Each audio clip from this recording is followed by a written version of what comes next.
ব্রেখটের কবিতা উড়িয়ে দাও গোটা দেওয়ালটা।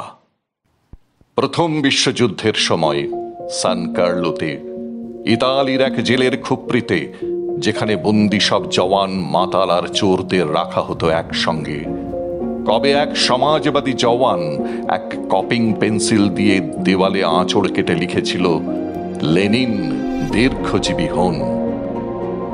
ওপরের সেই খুপচি খুপড়ির মধ্যে দেখা যায় কি যায় না, কিন্তু বিরাট বিরাট অক্ষরে ছিল সেই লেখা।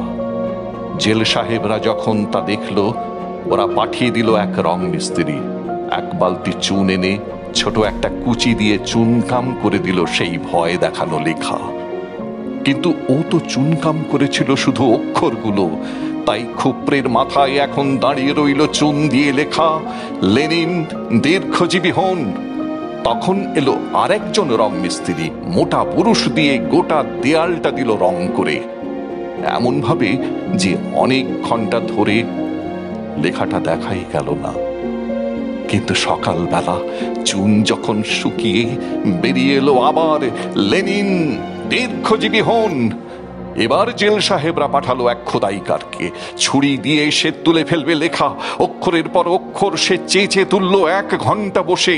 যখন তার কাজ শেষ হলো, খুপড়ির ওপর থেকে চেয়ে রইল রং ছুট গম্ভীর আর কুঁদে ওঠা দুর্জয় সেই লেখা, লেনিন দীর্ঘজীবী হন। এখন তবে উড়িয়ে দাও গোটা দেওয়ালটা, জওয়ানটি বলে উঠল। অনুবাদক শ্রীলেখা চট্টোপাধ্যায়।